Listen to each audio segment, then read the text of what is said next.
Olá, bem-vindos ao Átrio Podcast, um lugar onde fé, vida e cultura se encontram. Eu sou o Padre Alisson. E eu sou Mona Lisa Alcântara. E queremos convidar você a entrar conosco nesse átrio para vermos como a fé toca a nossa vida cotidiana.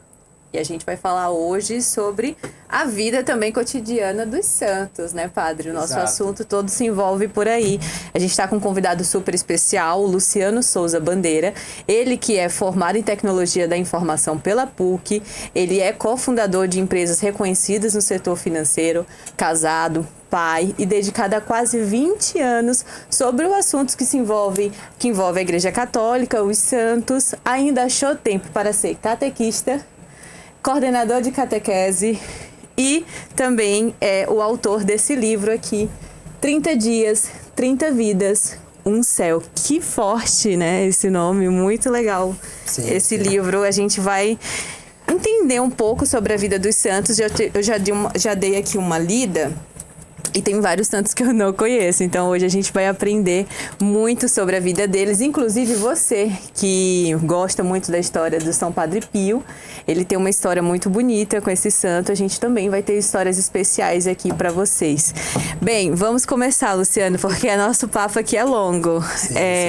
Eu queria que você falasse um pouquinho como é que se iniciou. A gente já teve muitas histórias aqui de conversão, mas eu queria saber de você. Você sempre foi católico? Sempre esteve envolvido de alguma maneira na fé católica ou teve uma virada? A minha família, a minha mãe, muito católica. Depois que ela se separou do meu pai, até a dificuldade toda que existe numa separação acabou. Deus sempre usa, né, a dificuldade para converter isso em fé. De mal sempre tem que ter um bem, né? Onde abundou o pecado, superabundou a graça, né? Já dizia São Paulo. E aí minha mãe, ela entrou num processo grande de conversão diante dessa dificuldade dela. E, inclusive, depois ela até, de certa maneira, arrastou as tias também, sabe? Então, família inteira foi. Desde pequenininho, minha mãe, ela vai à missa, ia à missa. E eu sempre estive na missa, mas fiz catequese com 10 anos. Jamais imaginei que depois, né, que Deus ia me transformar em coordenador de catequese, catequista. E minha mãe sempre pedia, vai à missa, para mim e pro meu irmão, né? Eu tenho um irmão também católico. Mas meu processo de conversão, porque a gente sabe que conversão é algo que a gente vai a vida inteira nessa busca, né? Melhorando, todo dia, né? Se aproximando cada vez mais de Deus. E não é uma conversão apenas, tem várias. São vários momentos, né? Mas esse início mais forte da minha conversão foi no Crisma, né? Santo Agostinho já dizia, né? Ninguém ama quem não conhece. Então, eu ia à missa, imagina, com criança. Eu não entendia muito bem o que era a comunhão dos santos. Rezava o credo, né? Mas sabia o que era a comunhão dos santos, o que era a remissão dos pecados, o que era a vida eterna, o que era a ressurreição da carne. Quando eu comecei o Crisma e tive essa excelente formação, né? Porque é muito bom que os catequistas se formem bem para poder darem cada vez mais formações de qualidade para os alunos, que eles as pessoas têm sede disso, né? E aí na minha catequese de 2009 a 2010, lá no Rio de Janeiro, né? Antes de me mudar para aqui para São Paulo, foi uma catequese muito boa, e especialmente numa aula que eu tive sobre a encarnação, né? Quando eu compreendi ali o porquê Jesus Cristo veio ao mundo, né? Porque geralmente, quando as pessoas perguntam aí, seja para católico, evangélico, por que Deus veio ao mundo, né? Por que Jesus Cristo veio ao mundo? Para nos salvar. Mas para salvar de quê? Por que ele precisou vir ao mundo, né? Sim. Então, o motivo da encarnação, né? Porque o ofensor era um homem, né? Então teria que ser um homem que teria que pagar esse pecado. Ao mesmo tempo, o homem não conseguiria pagar um pecado tão grave, que feriu a infinita dignidade de Deus. Então, de certa maneira, a humanidade estava no impasse, né? Como é que resolve isso? Esse impasse foi resolvido com o sim de Jesus Cristo, a Deus Pai, se encarnando, e ele, como homem, ele oferece um sacrifício condigno, né, de amor por nós e redime a humanidade. Eu, quando entendi isso, claro que eu estou fazendo um resuminho bem, né, geral, eu fiquei assim, eu lembro que naquela aula foi como se fosse o dia 1, assim, eu saí da sala, falei, meu Deus, que coisa maravilhosa. E desde então eu comecei um processo maior, né, como o padre falou, de conversão, e graças a Deus nunca mais olhei para trás. Nunca mais parou, né? Nunca mais parei. Comecei a ler, já tinha feito isso um pouco antes até da catequese, em 2007, 2006, já vinha lendo a vida dos santos, mas a catequese, o Crisma, em 2010, né? E obviamente o Crisma também tem esse lado, né, de uma nova efusão do Espírito Santo. Né? Você recebe o Espírito Santo para ser um soldado de Cristo no mundo. Sim, verdade. Então isso também, quando você acata, né, sabe dessa importância, recebe o Espírito Santo e usa, né, isso aí faz toda a diferença. Então a minha conversão começou no Crisma. E desde então eu tô na igreja e o resultado final é o livro. Aí eu ia falar, o resultado foi isso aqui. O resultado final Luciano, é interessante porque hoje a gente percebe cada vez mais o crisma como esse divisor de águas na vida, da fé das pessoas, porque às vezes elas estão ali mais maduras, sobretudo com os adultos. Eu ia falar isso, sobre a maturidade, que justamente vem na maturidade e muda tudo, né? Isso, porque eu percebo assim, os jovens, os adolescentes, eles estão ali, talvez ainda não tenham aquele anseio, aquele desejo de conhecer a Deus e tal, tem tantas coisas que eles se distraem.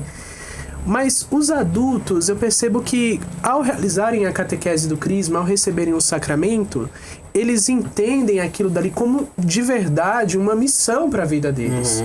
A Mona Lisa, o esposo dela, foi assim também há um ano atrás, né, Mona Lisa? Você recebeu o crisma. E como isso mudou a sua vida. A gente tá aqui hoje. Pois é. Eu também, assim como você também não imaginava, mas é uma coisa que é um chamado, mas a gente vai dando dando vários sims e vai e a nossa vida vai sendo encaminhada. É mais do que um evento social ou qualquer coisa do tipo. Realmente marca a vida.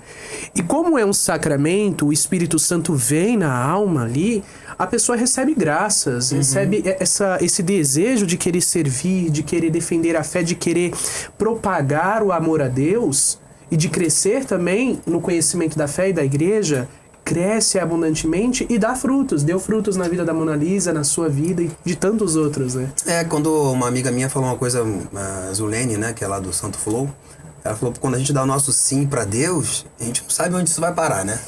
Essa é a verdadeira história, a gente não sabe onde isso vai parar. E aí, acabou, depois de eu posso contar um pouco mais da história, né, do livro, mas o livro, como é que chega ao ponto de ter o livro, né? Quando eu vim morar aqui em São Paulo em 2011, né, eu sou carioca, e eu trabalhava já em bancos, né, na parte de tecnologia da informação, setor financeiro, principalmente. Venho pra cá com outros 4 amigos para empreender, né, junto a um grupo de investidores que deram parte da empresa pra gente poder tocar aqui e desenvolver alguma coisa, né? Eles deram só um apoio e deixaram que a gente seguisse. E ao chegar em Alphaville, eu conheci um senhor chamado Sr. Luiz Vei, e ele vendo que eu era muito estudioso, já vinha nessa pegada de estudo, até pelo dom do Espírito Santo mesmo, né? Um dom que eu recebi ali de estudar, e você vai lendo. E isso é uma coisa interessante de falar também, né? Eu abri um parênteses. As pessoas leem pouco, porque geralmente elas leem coisas que não são muito boas. À medida que você lê livros bons, dificilmente você vai parar de ler, né? Histórias assim como a dos santos maravilhosas, enfim. A igreja tem 2000 anos de histórias incríveis, né? De todo quanto é tipo de santo. Esse livro tem santos do mundo inteiro, santos da Austrália, dos Estados Unidos. Eu procurei espalhar os santos em todos os tempos e lugares. Aí eu vindo pra cá, pra Alphaville, esse meu amigo falou, pô, você não quer escrever artigo? Porque havia, na época, em 2011, 2012, até 2016, existia um jornal chamado Em Comunidade, que era um jornalzinho da paróquia. É até comum isso, né? Tem muita paróquia que tem jornalzinho. Eu acabei de chegar dos Estados Unidos, eu fui numa paróquia lá chamada Holy Family, em Orlando, que tem um jornalzinho também. Eu até lembrei. Então tem os artigos, tem pessoas que patrocinam, né?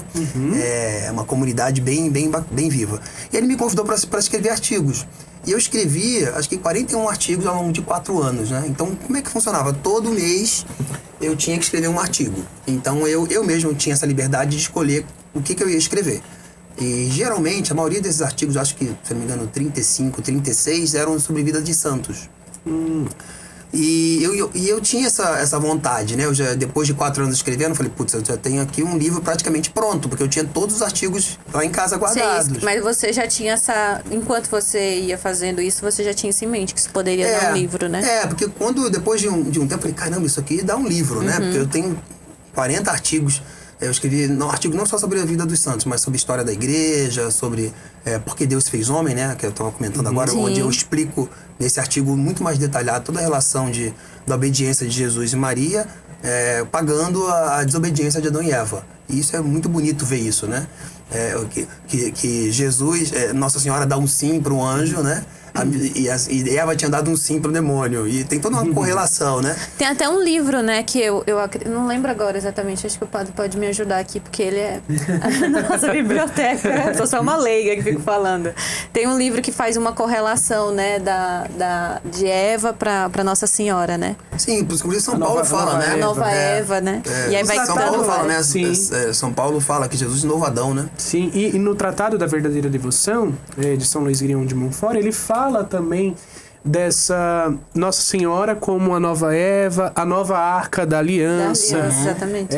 Aquela que também, de alguma maneira, redime a humanidade. Sim. Nossa Senhora, Eva ali, no madeiro na árvore do fruto proibido, e Nossa Senhora no madeiro da cruz. As duas, ele sempre faz essa O fruto, relação. eu até falo isso no meu artigo, né? Que o pecado, a desobediência, né? De maneira simbólica, eles tiram o fruto da árvore do bem e do mal. O fruto de Nossa Senhora é pregado no madeiro da cruz. Ou seja, um fruto é tirado, E outro outra fruto é colocado. devolvido. E tem toda essa relação, eu consigo fazer lá no artigo mais de 15 relações disso, mas isso é muito bonito, né? Isso Quando eu foram os percebi, meu artigos, Deus, né, que você já tinha escrito. Sim. E aí eu tinha todo mês eu tinha que escrever um artigo. Eu tinha essa liberdade de escolher o que eu queria. Aí o que eu fazia? Putz, acabei de escrever um artigo, já tenho que escrever outro, né? Aí eu já comprava um livro de biografia. E aí eu fazia esse poder meu de síntese, né? De ler uma biografia inteira e colocar num artigo. Pro livro eu consegui melhorar isso, porque no artigo eu tinha uma limitação de caracteres, né? E no livro eu consegui expandir um pouco mais, né? O livro tem quase 300 folhas, né? E quando é que veio o livro, assim? Porque você passou todo esse tempo. Isso, exatamente. Até 2000 e... Até isso eu acabei em 2006 de escrever os livros. Depois comecei a ser catequista. Na verdade, o padre Birajara, quando chega na paróquia, ele me convida para ser coordenador de catequese Aqui direto. já em Alphaville, em Alphaville, né? exatamente. Exato. Ele viu também que eu era estudioso, ele leu alguns artigos meus, me convidou, né? Foi ousado aí, me confiou em mim para eu ser coordenador de catequese. E eu fui coordenador e a gente dava formação para as catequistas também, né? Eu dava formação para as catequistas junto com ele. E porque tinha que formar mais gente, né? E a catequese estava crescendo, então você tem que estar sempre preocupado em formar outros catequistas, então você não aguenta. Falta gente, né? Sim. Agora acho que estão com mais de 50 catequistas hoje lá, né? E aí ele me chamou para ser coordenador. E eu fiquei, até hoje, né? Fiquei coordenador durante, acho que uns 6, 7 anos, em momentos distintos. Sim. Mas sempre como catequista. Sim. E agora, há mais ou menos uns 5 meses atrás, ou 4 meses, 5 meses atrás, eu saí da área executiva da empresa que eu fundei, né? Já estou lá com eles 25 anos. Estou com 50 anos agora. E aí eu falei, putz, agora eu tenho mais tempo, eu tô só no conselho, né? Eu faço investimento em outras empresas, né? Tenho uma série de outros trabalhos, mas trabalhos pontuais. Falei, putz, agora é a hora de eu fazer esse livro. Vou juntar agora, vou sentar e vou fazer. E aí, como eu sou empresário, acostumado com data, o que eu fiz? Eu fui numa missa, pedi a Deus que me iluminasse, Deus falou, cara, faz o livro, né? É isso mesmo. Isso foi numa missa de sábado. Na segunda-feira eu comprei a Expo Católica. Fui lá e comprei o stand da Expo Católica. Uau, já é um passo grande. E eu não tinha o livro ainda. Meu Deus do céu. E eram mais ou menos 46 dias que eu tinha que fazer para poder finalizar o livro, né? Botar as referências. Sim. E o livro tem sempre esse desespero, assim, né? Tipo, se você realmente não dá um ponto final, você não acaba ele nunca. Porque você tem que acabar o livro. Porque sempre vai dar para melhorar alguma coisa, sempre vai ter uma vírgula que tem que colocar. E eu tava com aquela pressão da data. E aí eu comprei a Expo Católica, fui para casa, eu tava com essa questão de ter um iMac, né? Eu tenho um iMac grande, de 24 polegadas, me ajudou muito, porque eu uso óculos, né? Mas com o iMac eu consigo enxergar sem usar óculos, então eu ficava ali de manhã. Não cansa tanto, né? Ficava tipo de 7 horas da manhã até meia-noite, 1 hora da manhã. Minha filha até ficava me impressionando, meu Deus, pai, você tá aí direto. Falei, porque eu tô com a data ali que eu tenho que cumprir, tá chegando o dia. Mas tem gente que funciona assim, eu funciono assim também, na pressão. Na pressão. Aí eu fui, foi muito bom isso, eu ter colocado ter tido essa ousadia. Nesse período você não focou só em fazer o livro? Só o livro. Assim, isolou-se de tudo ali. Até algumas contas lá em casa esqueci de pagar. E depois paguei. Uma espécie de retiro. Exato. Pra poder... E aí, por falar em retiro, né? Como é que funcionou? Aí eu fui para um retiro, depois de ter acabado o livro, eu fui para um retiro da Opus Dei, um retiro de silêncio de 3 dias. Nesse retiro de 3 dias, num sábado de noite, o padre Carlos Eduardo, que é meu confessor desde 2011, falou Falou, pô, você leu o livro? Me chamou pra conversar, né? Como é que tá o livro? Eu falei, o livro tá pronto. Ele falou, e como é que você vai fazer para publicar? Eu falei, eu vou fazer... eu ia fazer tudo por minha conta. Eu ia publicar o livro num lugar chamado Clube de Autores. Que você consegue, de maneira independente, você vai lá, sobe o livro, aí você tem que pagar, né? Para uma pessoa revisar tudo, edição, capa, mas tinha só os artigos escritos e as referências. Aí ele falou, não, fala com o Luiz da Cultor, né? Que é o dono da Cultor.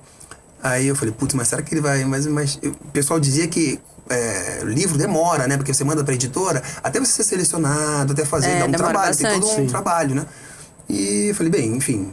E aí eu falei com Nossa Senhora no domingo, isso foi sábado, né? No domingo eu falei com Nossa Senhora, agora tá contigo, me ajuda aí. Tô mudando minha vida pra esse lado de evangelização, de apostolado, né? Que é uma coisa que eu amo e gosto, né? Um passo importante. Então me ajuda. Pedia também para São José, né? Ou seja, pedi para as pessoas ali certas, né?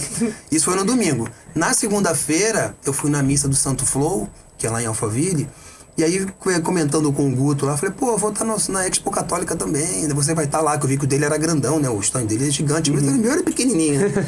O meu era um 3x2. Mais modesto. Assim. Aí ele falou, pô, mas você vai pra Expo Católica? Eu falei, vou. Aí ele falou, pô, mas fazer o quê? Eu falei, vou lançar um livro, só que eu não tinha nem editora ainda. Então faz o seguinte, você vem aqui no Santo Flow, né, pra lançar o livro, a gente lança. Eu falei, caramba, eu nem acreditei, né? Eu falei, bem, já é Nossa Senhora mexendo os pauzinhos dela. Já... Tudo, né? Isso no outro dia, né? Aí nesse mesmo dia eu falei com o Luiz Eduardo da Cultura, ele falou, não, vem aqui hoje, eu vou pra Europa, mas aí eu falei, não, marcamos pra terça-feira. Aí na terça-feira eu fui lá de manhã, conversei com ele, foi uma conversa muito bacana. Porque, sabe como é aquelas conversas que as coisas encaixam, assim? Porque eu falei pra ele, assim, um pouco da minha história da minha vida. Falei, né, da parte de catequese, de empresário. E falei que eu gostava muito de algumas coisas, né? Que é café, beber vinho, né? Eu adoro beber vinho. Geralmente quem gosta de vinho gosta de café. Vinho, bons livros, né? Boas leituras e música clássica. E ele falou, caramba, você é exatamente igual a mim. Então meio que deu match, assim, vamos dizer. E ele também é do Opus Dei, enfim. E aí ele falou, não, vamos fazer. Eu falei, pô, mas não tá com um prazo meio... Porque eu já faltava 2 semanas para começar a Expo, né? Meu Deus. Aí ele falou assim... 2 semanas. Gente, eu conheci uma pessoa como você tá sempre com... Aí ele falou assim, não, dá. Mas o livro tá pronto? Eu falei, tá pronto. Ele falou, quando você consegue me mandar? Eu falei, olha, eu só não vou te mandar agora porque eu tenho que finalizar ali alguns detalhes das homenagens, né? Das pessoas. Aí, mas eu te mando, eu tava aqui em São Paulo, voltei pra Alphaville e mandei pra ele, 2 da tarde. Ele falou, não, vou reunir o time agora, vou priorizar o livro, a gente consegue. E aí, em 5 dias, eles revisaram tudo e tal, e fizeram essa capa maravilhosa, organizaram tudo. A capa eles fizeram, achei lindo. E aí, beleza, ele falou, agora tem que dar pressão na gráfica, né? Tem que imprimir. Resumindo, aí, graças a Deus, ele me ajudou, né? Ele viu essa ousadia, essa pressão que eu tinha lá. Eu acho que na segunda-feira de manhã, a Expo era na quinta. Começava, era quinta, sexta, domingo. Sim. Na segunda-feira de manhã eu fui buscar o livro. Nossa, providência mesmo. Providência, né? Eu peguei o livro e falei, caramba. E na segunda de noite eu fiz o podcast. Então, assim, foi uma coisa em cima da outra. Legal. Muito em cima da hora. E o livro, no fundo, ele nasceu desses artigos, né? Que eu escrevia lá em 2012, 2011. E eu falei, um dia eu vou juntar e agora com mais tempo eu consegui fazer. E graças a Deus deu muito certo. Vendeu na primeira edição rapidamente tudo na editora. Os livros que eu levei pra Expo, vendemos praticamente tudo. Legal. E a experiência que eu tive lá na Expo foi incrível, padre, porque padres comprando e dizendo, né, poxa, pra fazer homilia, eu leio a história de um santo e não preciso ler a biografia inteira. Né? Sim. Padres, religiosos, famílias, já dá uma resumida crianças, aqui, dá uma lembrada. Pô, tô tentando lembrar de alguma história, vem aqui. Exato, vai ali. E eu procurei sempre, fazer o melhor possível, sabe? Pegar o melhor de cada história e juntar e colocar ali, né? Isso é uma coisa interessante também. Eu sempre, na época já do jornal, falei, putz, eu tenho que fazer coisa bem feita, né? Porque é pra Deus. Então, assim, não fazer uma coisa, não fazer um artigo assim qualquer, não, tentar realmente fazer algo que a pessoa, ao ler, deixar que o Espírito Santo possa ajudar, né? Porque, no fundo, não é o que a gente fala, né? Ou escreve, é o que o Espírito Santo vai reverberar no coração daquela pessoa naquele dia que tá lendo aquela coisa, tá ouvindo aquela palavra, homilia. Então é um pouco da história, né? Mas a história acabou virando um case, né? Porque pela pressão, pelo prazo, pela data. E você reuniu aqui 30. deixou alguns de fora ainda, né? Quase, o pessoal quase tá me batendo. Fala, você não botou Santa Rita de Cássia, não? Ih, Quase apanhei na mas rua. Não teve como, né? Eu tinha que escolher. E o primeiro artigo é de Nossa Senhora. Isso que eu ia falar. Primeiro começa com a nossa mãe, Nossa Senhora. Você tem alguma, na hora de montar aqui a sequência, foi por ordem alfabética ou você juntou uma... Não, eu acho que primeiro tem que ser esse. Como é que foi Eu deixei um pouco assim... O primeiro, que São Luís IX, rei da França, é uma história incrível. Se vocês quiserem, eu posso contar depois um pouco de maneira resumida. Não, a gente quer sim, com certeza. E esse eu falei, não, esse eu vou botar como primeiro. E o segundo, São José Maria Escrivá, né? Que eu também adoro. Acho que é um santo do próximo obra, a nós. Um santo do cotidiano. Porque quando você lê um livro como esse, que você vê tantas histórias extraordinárias de milagres, muitas vezes a pessoa pode ser... não sei, tentada a dizer, putz, isso é impossível pra mim. Aí vem um santo como São José Maria Escrivá e prova que não, porque a santidade é possível na vida comum, né? Você sendo um bom pai, um bom marido, uma boa esposa, um bom profissional. Sim. Eu tava falando isso com meu marido no caminho. A gente tava falando de algum santo que eu tava estudando um pouquinho sobre você. E aí eu vi uma parte que você tava falando sobre... o santo que fundou São Paulo, né? E aí quando São José de Anchieta. E aí quando ele chega, ele tá se despedindo do pai, ele fala lindo, assim, né? Ele fala até o céu, é isso? A gente se encontra ele, ao se despedir do pai dele na Espanha, ele fala, papai, fica com Deus, a gente se vê novamente no céu. Exatamente. Assim, o nível de fé, de profundidade, de entendimento. E aí, né? ele tocou exatamente nisso. Mas é porque antigamente, né, as pessoas não tinham certeza e tudo. Aí, por isso que acaba que ela já... Mas eu falei, não, pode ser. Mas pode ser também porque quem vive a santidade, quem já tá mais próximo ali do céu, ele já vê, já entende que aqui é só uma passagem. Ele já tá mirando no céu. Exato. Isso não necessariamente tem a ver com o tempo que ele estava inserido. Exato. Porque eu acho que o que faz muita diferença na vida desses santos, e tem que trazer pra nossa vida, é colocar a eternidade, né, na equação, na vida como um todo, né? Saber que isso faz toda a diferença, né? Ter fé realmente na eternidade, né? Esses dias celebramos Nossa Senhora da Assunção e é interessante, estava preparando uma homilia e um artigo que eu estava lendo dizia justamente essa realidade. Ao findar os seus dias aqui na Terra, por volta dos seus 62, 65 anos, Nossa Senhora, aos poucos, ia tendo um espírito de desprendimento deste mundo cada vez maior. Cada vez mais profundo. Não que ela desprezasse, mas não fazia mais sentido para ela. Ela só queria uma coisa, tá no céu com a Trindade Santa, né? E aí quando ela adormece, é um desejo tão profundo que ela adormece e acorda no céu, ali com Deus Pai, o Espírito Santo, seu esposo, seu Filho Jesus Cristo. Então, é uma graça que Deus concede. E Ele concede a todos nós. Nós, à medida que vamos crescendo no amor a Deus, nós vamos tendo o desprendimento das coisas deste mundo. Porque não é que é porque a gente fica preso, fica enterrado, né? Eu acho que a gente tem cada vez mais as pessoas como um todo sendo muito materialista com esse mundo. E eu acho que os santos, eles estão aí pra nos ensinar justamente que isso aqui é uma passagem. Não que a gente deva desprezar, como o senhor falou. Mas eu vejo que as pessoas hoje, elas vivem achando que essa vida é eterna. Isso. É só isso, né? É só isso e pronto. E a gente cai num certo... Até corre-se o risco de cair num niilismo profundo. Achar que o fim da minha vida vai ser ali no túmulo, vai ser uma plaquinha. Né? E não é só isso. Tem muito mais. Foi Santa Teresa, né, que falou não morro, entro na vida, né? Sim. Tinha essa certeza. E você falou a questão de estar, de certa maneira, preso. O Chesterton, né, que é um escritor que eu acho incrível em inglês, do século passado, que pra mim foi um dos homens também tá próximo aqui da gente, né? O Chesterton é demais. Ele falou uma coisa que é perfeito, né? Diante de tantas coisas que ele escreveu maravilhosas, tantos livros, ele falou que a Igreja Católica é a única instituição capaz de libertar o homem da escravidão de seu tempo, né? Porque, de certa maneira, nós estamos presos aqui na cultura, nas dificuldades, preocupações sociais, políticas do dia a dia, né? E a gente, e a igreja, através do sacramento, através da fé, ela de certa maneira nos liberta, né? A gente isso acontece, deve ter visto isso várias vezes, quando você vai no enterro de pessoas que têm fé e enterro de pessoas que não têm fé. Porque as pessoas que estão fé vão na paz, aceitam, né? Sabem que aquilo é a vontade de Deus. Agora, quem não tem fé, você bate o Eu fico desespero pensando nisso, verdadeiramente, né? sabia? Eu queria muito que quando um dia eu for, porque eu vou um dia, não vamos virar isso aí não pedra. tem Eu queria muito que não fosse um momento de desespero, sabe? Oh meu Deus, se eu tô for tão longe se for família disso, de fé, Senhor. Não será. Se for família de fé, não será. Eu sou tão longe disso, mas é porque eu cresci, né? Eu já vi muitos. A gente costuma dizer que lá em casa a gente é meio papo de fundo, que a gente adora estar no. Que a gente morava próximo, né? De um velório? de um negócio de velório, como é que Sim, chama? E aí, Funerária. funerária. A gente mora próximo. Toda vez que alguém tá lá, minha família é católica, então a gente sabe cantar todas as músicas, aí vai a turma inteira, todas as tias, cantar, ajudar, porque nessa hora é um.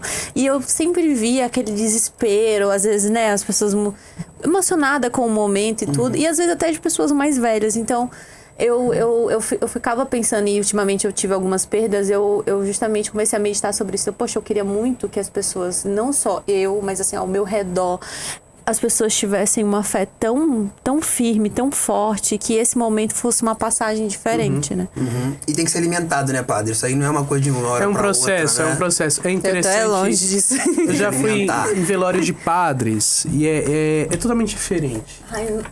É muito diferente. A perspectiva dos padres que estão ali em volta, os colegas de presbitério, né? Assim, claro que a gente sente a dor da perda, da partida, Claro. da ausência. Mas é numa perspectiva diferente de reencontro. Não, ele foi, mas como você disse, até Daqui o a céu. pouco a Daqui gente a se pouco a encontra. gente vai Até se o encontrar lá. Ele tá lá intercedendo por a gente. É. Então, é a melhor Ganhamos coisa que intercessor. poderia acontecer pro outro. Ainda mais quando alguns casos em que a pessoa passa o seu processo final, né, de finitude, com dor, com uma enfermidade, alguma coisa assim. Então a gente consegue ter uma visão um pouco mais madura em relação ao processo da morte e não de revolta. Não vem a tristeza, mas não é aquela coisa de revolta, sabe? E como a fé é o único meio que nos purifica disso, nos liberta, como você colocou, tira esses grilhões que a nossa limitação humana neste mundo nos coloca, né? Sim. E eu tô dando uma olhada aqui. Gente, vários, olha, né? que vergonha. Eu conheço tão poucos. Eu preciso Que bom, melhorar. Mas o bom é que agora bom, eu aí você tenho lê o livro, lê. mais motivos pra poder ler mais. Né? Eu tô vendo aqui São Benedito, que é muito forte na minha cidade. Tem São Pio de Pietrelcina. Isso, Padre Pio, né? Pietrelcina. Eu queria que você contasse pra mim, já que a gente já abri aqui pra dar uma olhada nos nomes, assim, qual foi a história de um santo que você não conhecia, que mais te surpreendeu, assim? Uma história que eu conto, até tem um link com a padroeira dos Estados Unidos, Santa Elizabeth Ann Seton. Nossa, eu não sabia. É Peraí. da outra página. Aqui? Acho que é a última aí, né? Aqui, ó. Elizabeth Ann Seton, né? Aqui. Não. Isso Ela é mesmo, muito pouco conhecida. E Não conhecia, não ela sabia. tem uma história que eu faço tipo um link, pra ver como é que as coisas são coisas de Deus, né? A história dela é muito interessante, ela é de 1774. Ou seja, eu nasci 200 anos depois dela. Que não significa nada também. Mas você tem... Olha como você tem uma memória boa, né? Ela é de 1774. Ou seja, ela nasceu perto da independência americana, que foi em 1776, né? É muito recente. Ela perdeu a mãe, ela perdeu o pai ela fica órfã com 3 aninhos. Isso é muito comum na vida dos santos, né? Olhando, escrevendo o livro, é muito comum na vida deles ficarem órfãos, terem uma série de dificuldades, mesmo assim eles não param, né? Eu vou contar a história dela, vocês vão ver. Então ela nasceu numa época ali complicada, né, da independência americana, que foi em 76, porque foi uma guerra que durou aí... conflitos, né? Foi uma guerra que durou 13 anos. Então, assim, ela nasce nesse momento, em 74, 76, da independência americana. Ela fica órfã, ou seja, dentro de uma guerra ali, numa situação difícil, né, já órfã. Ela casa com 19 anos, e aí havia até um período de certa... E ela era de família protestante. Protestante. Tá. Ela era protestante. Nos Estados Unidos... ali na região, ela era na colônia de Nova York. Depois ela muda para Maryland. Mas aí ela casa, tem 5 filhos. O marido quebra financeiramente. Ou seja, imagina, você com 5 filhos, naquela época não era coisa tanto emprego assim. Em época próxima ali de instabilidade também política e social nos Estados Unidos. Sim. o marido fica desempregado, né? Quebra financeiramente, passa por uma série de dificuldades. Logo depois ele descobre que ele está com uma tuberculose óssea. E o marido e a filha mais velha, eram 5 filhos, viajam para a Itália. Na Itália, eles são acolhidos por uma família de católicos. E ela, por estar inserida nessa família de católicos, ela começa a meio que mudar o coração dela, né? Vendo como que eles eram bem tratados, né? Foram tão bem acolhidos. E, infelizmente, o marido vem a falecer lá na Itália, a família Filitti. E 3 coisas impactaram, assim, para que ela começasse um processo de conversão, né? A gente tá falando aqui de processo de conversão, nunca é uma coisa assim... Às vezes até é, né? Tem histórias que a pessoa vira... Sim, vira chave. Deus é que sabe, né? Verdade. Mas no caso dela, ela começou a ver que os católicos, eles tinham 3 coisas, assim, que impactavam, né? Que era uma coisa que ela achava incrível, né? A beleza da liturgia, né? Que ela começou meio que a frequentar um pouco missa. O amor que eles tinham por Nossa Senhora, os católicos, ela também achou isso muito bonito. E a fé na Eucaristia. A fé que na Eucaristia ali está o corpo, sangue, alma e divindade, a presença real de Jesus Cristo. Essas 3 coisas meio que começaram a mexer com o coração dela, ela perde o marido, depois de um tempo ela volta para a Itália, e aí ainda demora uns 2 a 3 anos até que ela realmente vire a chave para ser católica. Ela foi uma das primeiras mulheres a dizer que realmente, publicamente, que virou católica. E, obviamente, não foi nada fácil, né? Ou seja, olha a quantidade de coisas complicadas que ela vem vivendo em sequência. Ela teve problemas com amigos que abandonaram ela. Imagina todo o ciclo dela. Todo o ciclo, um país super protestante. tudo, né? E ela com 5 filhos. Logo depois ela perde mais 2 filhas. Uma filha com 14, depois uma filha com 17 anos. Fica só com 3 filhas. E mesmo assim, olha a quantidade de coisas difíceis que ela veio passar. Mesmo assim, ela vira religiosa, vira freira. E ela funda uma congregação chamada Congregação de São José, das Irmãs de Caridade de São José nos Estados Unidos. Que era justamente para quê? Para poder cuidar de pessoas pobres, meninas sobretudo pobres, que precisavam de educação naquela época, no século XVIII, início do século XIX. Então ela começa a fazer escolas, que é uma coisa muito comum na Igreja Católica, né? A Igreja Católica, meu Deus do céu. A difusora do ensino. E aí depois, hoje em dia, eu fui ler, no fundo ela começou a estruturar o ensino católico nos Estados Unidos, que é um ensino, inclusive, muito bom. Os Estados Unidos, eles têm uma estrutura muito bem feita de ensino católico, escolas católicas verdadeiramente, sabe? E os pais, tem muitos pais que colocam os filhos ali, porque sabe que ali vai ter um ensino de qualidade. E ela começou isso lá atrás. Legal. Tu vê, diante de tanta dificuldade, é uma coisa que chama atenção na vida dos santos, né? Eles não param, eles não ficam parados olhando para os próprios problemas, mas sempre estão com um olhar de amor, sempre com um olhar de amor, né? Olhando como que eu posso servir mais e melhor as pessoas. Eles não ficam amarrados, né, às suas tristezas. Exatamente. E aí ela fez a Irmã de Caridade de São José, que São José deve ter ajudado muito, com São José, com certeza. Com certeza. Ajudou. Nunca se ouviu dizer que quem recorresse à intercessão de São José ficasse desamparado. São José é impressionante. E eu faço até um link, porque o marido dela tinha tuberculose óssea. E São José de Anchieta também tinha tuberculose óssea. Esse foi um dos motivos pelos quais ele veio morar para cá. Porque o padre Manuel da Nóbrega falou com ele, eu acho que seria bom você ir pro Brasil, por causa da qualidade. Quer dizer, e aí ele, imagina, porque tuberculose óssea, até onde eu sei, ele veio pra cá e continuou com ela. Só que melhorou, mas ele tinha dores no corpo. Sim. E o cara veio pra cá, né? Novinho, 19 anos, veio pra cá. Nossa, eu não sabia que era tão jovem. Aqui próximo, né? Uma comunidade com 130 pessoas, no pátio do colégio. E fundou uma cidadezinha mais ou menos que é São Paulo.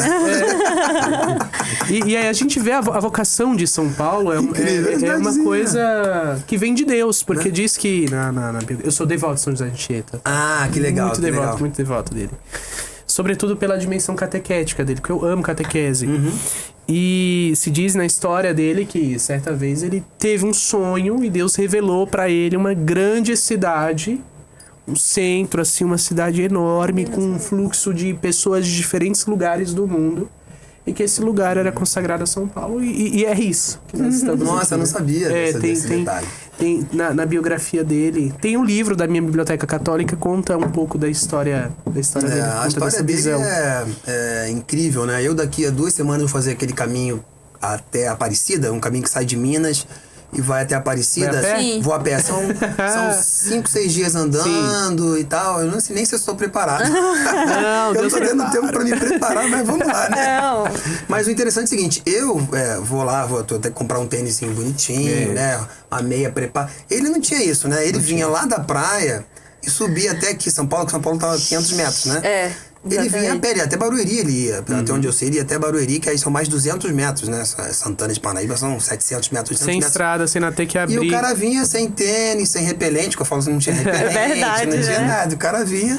E ele tinha um domínio sobre o... Você deve ter lido, né, também, o domínio sobre os bichos. Ele tinha um dom. Um dom preternatural, né? Ele tinha uma graça que, assim, diz que os animais... Tinha onça, tinha imagina, bichos cobra, selvagens, cobra. índios, canibais. Tinha as brigas entre os índios. Então era, de fato, um terreno muito Era um hostil. momento muito hostil, exatamente. E ele recebeu uma graça não só com os animais, mas com o tempo. Ele tinha uma graça, assim, por exemplo... são histórias que se contam na biografia dele. Quando ele andava, as nuvens o acompanhavam para que ele não tomasse sol. Ou onde ele ia não chovia, digamos assim. Era protegido. De todos. E tem uma história muito bonita, que eu contei, até fizeram um corte e viralizou. Que ele tava, o padre Manuel da Nóbrega tava, e eles vinham, imagina, no calor e de hábito, né? Sim, O dia inteiro, né? Então era mais calor ainda. E aí o padre Manuel da Nóbrega, ele tava passando mal. O padre Paulo Ricardo conta isso até uma vez num podcast, num áudio, num vídeo dele. Que ele tava... E aí ele fez eles estavam numa canoa e o padre Manuel da Nóbrega estava com calor, passando mal. Opa, desculpa. E aí passando mal... E ele fez sinal para os pássaros. Ah, sim. Os pássaros vieram, fizeram uma sombra em cima dele, né? E ele... E aí foram acompanhando a canoa. Quando chegou na praia, ele fez um sinal para os pássaros foram embora. Porque você, para fazer uma sombra, ele pode melhorar um pouco, atenuar um pouco O calor. o calor. Você conhece a história do breviário? Do breviário... Não. No seminário, todo mundo tirava onda com a minha cara por conta dessa história. Caramba, como que você acredita no negócio? Gente, é um santo, é um santo. São milagres, né? Diz que São José de Anchieta tava com um índio, né? E o índio tava lá remando, ele precisava chegar na outra aldeia para fazer a catequese. E tinha dado a hora, precisava rezar o breviário. Lembrei. E nessa situação toda aconteceu um imprevisto e o bote virou. E São José de Anchieta, muito frágil, saúde, aquela coisa toda, não sabia nadar. E ele lá, rezando o breviário. O bote afundou, o índio foi pra margem. Cadê São José de Anchieta? Não achava o santo, não achava o padre. Afundou. O índio foi mergulhar. Quando ele mergulhou, disse que São José de Anchieta estava no fundo do rio, cercado de peixes em volta dele, e ele lá, sequinho, rezando o breviário. Depois ele volta pra superfície. No seminário, todo mundo tirava onda com a minha cara por causa dessa história. Porque eles falam, não, como é que é possível isso? E tem histórias, você contando, é bom, né? Você contando essa história, eu lembrei a história daqueles, creio que vai ser santo também, certamente, o Guido Scheffer lá do Rio de Janeiro. O que, surfista? Que era médico e tudo. Ele tem uma história que a mãe dele conta, que eles foram pra Petrópolis. Eu lembrei dessa, tem outras, mas tem história pra caramba, né? Mas é só pra pegar esse link, né? Eles foram... aí o Guido ia pra igreja e ficava em adoração no Santíssimo Sacramento. E começou a chover muito, né? Petrópolis, inclusive, é um lugar que chove muito, volta e meia, tem problema lá. E falou, putz, vamos pegar o Guido, né? Então ela e o pai entraram no carro, foi uma tempestade impressionante. E eles foram em direção à paróquia. E de repente eles olham assim e vê o Guido vindo, andando no meio daquela tempestade. Quando o Guido entra no carro, ele tá totalmente seco. Uau. Totalmente seco. E aí, como é que explica isso? Para Deus tudo é possível, né? Sim. O Padre Pio, aí pegando o link do Padre Pio, tem uma história que tava Padre Ascânio de um canto, assim, ele ia ter que confessar. Não sei se você conhece essa história. Ele ia confessar e tava uma multidão de gente na paróquia, então ele não tinha como o Padre Pio passar no meio, assim, ia ser muito difícil, né? Já um senhor. E ele tava, o Padre Ascânio aqui perto do confessionário, e de repente ele olha e vê o Padre Pio, vem voando por cima de todo mundo e entra no confessionário. Vem voando por cima da cabeça e entra no confessionário e começa a confessar. Aí o Padre Ascânio falou, meu Deus. Aí esperou acabar E chama o Padre Pio e fala, Padre Pio, mas como é que você fez isso? Aí ele brincou e falou, para Deus tudo é possível. E o Padre Pio falava que ele era um mistério para ele mesmo, né? E ele entendia tanta coisa que acontecia com ele, né? Então, para Deus tudo é possível, né? Tem São José Cupertino, que é voador, né? Santo Voador. Ainda tem essa, meu Deus. Tem, o Santo Voador. Você que tem dificuldade com exames, com estudo, com decorar as coisas, pede intercessão de São José Cupertino. Pera, aí, padre, como é que é? São José Cupertino. Pronto, é ele mesmo que eu vou conversar agora. Ele era, acho que franciscano, da ordem da família franciscana, e certa vez, ele queria ser padre, mas ele tinha muita dificuldade com o estudo, e naquela época, para ser padre, um dos requisitos era ter decorado a Sagrada Escritura, né? Depois saber falar bem o latim. E São José Cupertino tinha muita dificuldade com memorização, com línguas e tal. E, por misericórdia, deixaram ele fazer o exame de Universa, que todos os padres passam para receber as ordens, né? E ele lá desesperado. E ele só sabia um trecho da Sagrada Escritura. E quando ele foi fazer o exame, foi justamente o único trecho. E ele foi aprovado. Aí os irmãos ficaram, como ele foi aprovado? Como assim? Justamente. E diz questões também que quando ele rezava a missa, ele levitava, o pessoal via ele levitando assim pela cidade. Ele tinha o pessoal tinha às vezes medo, os irmãos no convento tinham medo de se aproximar dele porque diz que ele tinha o discernimento dos espíritos.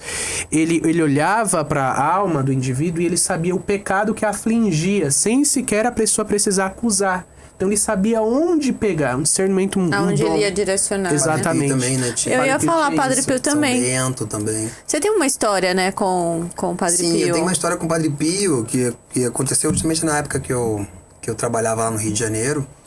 E certa vez o meu chefe, ele vira pra mim numa tarde assim, e fala, pô, eu tô com um problema, porque eu tava no Rio, né, mas o banco era em São Paulo. E o Banco Central tá fazendo auditoria, porque todo banco passa por auditoria, né? Sim. E tô com um relatório aqui que os dados não estão batendo, o negócio tá esquisito e estão cobrando, e até amanhã de manhã tem que estar pronto esse relatório. E aí a pessoa que sabia do sistema não estava mais na empresa, o outro estava de férias. E a gente não conseguia falar com ele também. E ele então falou, putz, eu acho que você é o mais gabaritado, vamos dizer assim, para tentar resolver esse problema que você não tem a menor ideia. Eu não tinha a menor ideia do que era aquele... Sabe aquelas coisas que caem no seu colo, né? E aí eu fui lá, peguei o programa, comecei a estudar e tudo. Depois de algumas horas estudando, eu falei, putz, eu acho que é só fazer isso aqui e deve resolver. E eu fazia e não mudava os números. Falei, não é possível. Isso já era quase 10 horas da noite, eu fui pra casa. Aflito, obviamente, né, que no outro dia eu não resolvi o problema, no outro dia eu ia ter que resolver. Como é que resolve um negócio desse? Se eu fiquei 5 horas e não resolvi, como é que eu resolvi amanhã de manhã? E aí fui pra casa e lembrei, isso foi em 2009, mais ou menos, 2009, lá na Barra da Tijuca. Eu lembrei, por ter visto o filme de Padre Pio e também por ter lido livros dele, que ele falava, tinham pessoas que iam se confessar com ele, vinham de longe, e não tinham dinheiro para voltar lá, e tá sempre ali em São Giovanni Rotondo, né, se não me engano onde ele ficava. E aí ele falava, as pessoas avisavam o Padre Pio, eu não vou poder voltar, porque talvez eu não tenha dinheiro, mas eu gostaria de voltar, mas eu não vou ter dinheiro. Ele, não tem problema, você fala com o seu anjo da guarda, o anjo da guarda vem até mim e, de certa maneira, a mensagem vai chegar até você através do seu anjo da guarda. Não precisa pagar a passagem, não precisa... Fica tranquilo que vai dar certo. Esse é o caminho extraordinário que dá pra fazer. E aí eu lembrei disso, falei, putz, eu vou pedir ajuda do meu anjo da guarda, né? A gente, inclusive, usa muito pouco, né? Nosso anjo da guarda, muito pouco. Quando eu era criança, minha avó, ela tinha essa influência muito grande. Peça pro seu anjo da guarda, depois a gente vai esquecendo, né? Tem que pedir muito, porque um dos grandes presentes que Deus nos deu, né? O anjo da guarda, Nossa Senhora, a igreja. E a gente tem que usá-los a nosso favor. Os santos, né? Os santos. Delegar a função pra eles, a pedir a ajuda deles. E aí eu lembro que eu fui dormir, lembro muito bem. Aí eu falei, pedi meu anjo da guarda, vai até o céu, né? Pede a Padre Pio, vê se ele consegue me ajudar nessa situação, porque eu não sei como eu vou resolver amanhã, e amanhã tem que estar lá 9 horas, tem que resolver esse problema. E eu fui dormir, e quando eu acordei de madrugada, eu escutei uma voz assim, muito forte no meu ouvido, falando, fale com Apolo. Fale com Apolo. E aquela voz assim, não parava de falar, né? Acho que a voz sabia que eu era homem de pouca fé, que eu não ia muito, tipo, não ia acreditar, né? Sabe aquela coisa, joga a rede. E aí, não, mas o Pedro falou, né? Bom, mas nós já tentamos a noite toda. Ele não vai ver agora. A vida inteira pescando. Joga a rede. Deixa muito isso com a gente, né? Faz isso que depois dá o teu passo que eu dou o meu. E aí, eu lembro que eu levantei, fui à cozinha, bebi água e a voz falava, fala com o Apolo, pra resolver o problema. Apolo é um amigo meu, até hoje, e eu pensei, falei, putz, mas ele não sabe isso, porque esse sistema não tem nada a ver com ele. Olha como é que a gente é sem fé, né? Não tem nada a ver com ele, não vai resolver, né? Beleza, aí no outro dia de manhã, eu acordei bem cedo, cheguei no escritório, sei lá, antes das 7, ainda tinha ali mais 2 horas para tentar resolver. Ele sempre pertinho do tempo, do limite. Né? A vida de... Vivendo perigodamente. De sistema, como eu fui a vida inteira, sempre questão de data, prazos, né? Data e prazos. alguns prazos bem loucos, né? Então meio que a gente vai se acostumando. Fui para lá, não consegui resolver, e aí... A primeira pessoa que chegou no escritório foi quem? O Apolo. Falei, meu Deus do céu. E aí ele sentou lá na cadeira dele, lá na mesa dele, e eu fiquei pensando, falei, putz, eu ainda tentando resolver, orgulhoso, né? Falei, não vou pedir ajuda, não, vou tentar resolver aqui. Até que chegou ali mais ou menos umas 10 para as 9, 15 para 9, falei, putz, ferrou, né? Tem que... Aí eu cheguei pro Apolo, falei, Apolo, vem aqui, cara, me ajuda aí que eu tô com um problema aqui assim, assado. Aí ele sentou do meu lado e eu comecei a explicar para ele, mostrei o programa, mostrei o problema. Quando eu comecei a explicar para ele começou a rir. Aí eu falei, ixi, mas tá rindo de quê? Eu falei, não, porque eu já passei por isso já, cara. Olha que loucura. Já passei por isso. Isso aí você não vai resolver não, porque isso aí tem que ter um macete, né? Tem que ter um detalhe aqui. Ele falou, não, abre o programa tal aí, muda lá as variáveis, assim, um negócio que tava lá amarretado, e aí que vai funcionar. Cara, praticamente talvez eu conseguisse descobrir, mas ia demorar, sei lá, mais alguns dias, talvez. E aí eu fui lá, fiz o que ele falou, reprocessei o programa e o relatório resolveu. Nossa. Tipo, 3 minutos. Falei, caramba. Agora, interessante isso, né? Tudo que nós fazemos, tudo tá sendo meio que, de certa maneira, gravado, registrado aqui no céu, né? Sim. Então, o nosso anjo da guarda, o Deus no céu, ele sabe de tudo que tá acontecendo. Então, falou, cara, vai na pessoa tal que ela vai resolver. E a gente não pode esquecer esse detalhe. O anjo da guarda... Ele tá com a gente, Ele né? tá com a gente e ele tá ali pra proteger, pra salvar a nossa alma, pra fazer com que a gente faça a vontade de Deus e tudo. E também pra facilitar a nossa vida. E todo problema que a gente tem, a gente pode pedir a ajuda do anjo da guarda. A gente perde essa dimensão. Mas a presença deles, da realidade angélica na nossa vida espiritual, ela é muito forte. Diz que, falando de Padre Pio, havia um relato de que o pessoal encontrava ele por diversas vezes falando sozinho. E quando iam perguntar pra ele o que era, ele falava, não, eu tô aqui conversando com o anjo da guarda do meu dirigido espiritual, da pessoa que eu vou confessar, das almas que virão hoje aqui na paróquia. E Tá fazendo relatório já. Sim. Eu conheci esses dias, tava conversando há um tempo atrás com uma senhora, Maria Gabriela, e ela falava assim, padre, você tá numa paróquia que tem muitas confissões. O senhor tem que pedir a intercessão de 2 santos. São Padre Pio, que é intercessor dos confessores, e São João Maria Vianney. Primeira coisa, quando a gente foi fazer o projeto dos confessionários, foi colocar... que tem, né? As fotos, exatamente. Pra eles, em cada confessionário tem a foto de Padre Pio e São João Maria Vianney. E ela me deu uma outra dica muito importante. Ela me deu várias dicas, assim, mas 2, assim, fenomenais. Antes de entrar no confessionário, pede a intercessão de Nossa Senhora, pra ela te cobrir com o manto dela, para você ter um discernimento no aconselhamento, etc, etc. E isso funciona, isso é real. E do anjo da guarda das pessoas que vão ali, faz o oferecimento, pede pro teu anjo da guarda conversar com o anjo da guarda das pessoas que vão se confessar com você, para que você possa tocar profundamente no coração e dar a graça da conversão pelo sacramento. E eu percebo, são muitas horas ali no confessionário e às vezes vem insights assim na minha cabeça de aconselhamento, de coisas assim. Outro dia eu tava atendendo uma confissão e eu comecei a me sentir muito mal. Eu não tenho isso, mas eu comecei a passar mal mesmo. E a pessoa lá confessando, parari, parará, e eu passando mal. Eu falei, meu Deus do céu, isso aqui não é normal, não. E aí me veio um insight. Eu peguei o celular na hora, a pessoa lá confessando, abri aqui uma oração de renúncia. Falei, terminou? A confissão terminou. Reza comigo essa oração. Aí ela tinha dificuldade para ouvir, reza comigo. Aí ela foi rezando. E na hora que ela foi rezando, eu fui sentindo um alívio e ela começou a chorar. Só pela oração. Depois eu dei a absolvição e ela saiu assim, ela me procurou depois, abriu a porta, falou: Padre, eu recebi alguma coisa aqui, uma graça, eu tô sentindo algo muito ruim saiu da minha alma aqui agora. Caramba. Então, gente, você tem uma dificuldade, vai fazer uma prova, vai fazer um exame médico, tem uma entrevista de emprego. Precisa de uma providência na sua vida, uma situação, sei lá, tá com aluguel atrasado, tem um prazo pra cumprir alguma coisa. Pede a ajuda do teu anjo da guarda. Pede a ajuda todos nós temos o que nós chamamos de onomástico, né? O santo que intercede por nós, o santo que tem o mesmo nome que a gente. Pede a ajuda desse santo. Falando um pouco de Padre Pio ainda, diz que Padre Pio, não somos nós que escolhemos a devoção a ele, é ele que escolhe os seus devotos. E você teve alguma experiência, assim, com ele, com o Padre Pio, de você perceber, ixi, como que eu vim conhecer esse cara aqui e tal? Logo no meu processo de conversão, ali um pouco antes do Crisma, um amigo meu me apresentou, eu não conhecia Padre Pio, né? Uhum. E aí ele falou: cara, conhece Padre Pio? Eu falei: não. Aí eu comecei se não me engano, ele me deu um livro e depois eu vi o filme. Eu fiquei assim, porque o Padre Pio, os santos, eles têm vários dons, né? Uhum. Eu tenho uma palestra que eu dou sobre a vida dos santos, antes de escrever o livro, que aí eu vou, dom da bilocação, que o Padre Pio tinha. Dom da cardiognose, que é você saber o que a pessoa está pensando. Dom de levitação, ressurreição. Eu acho que são os 10 lá, que o Padre Pio tinha todos, né? Ele foi quase, vamos dizer assim, um exagero. Deu check em tudo. Ele deu check em tudo, assim. Tudo que os santos tinham, Padre Pio tinha.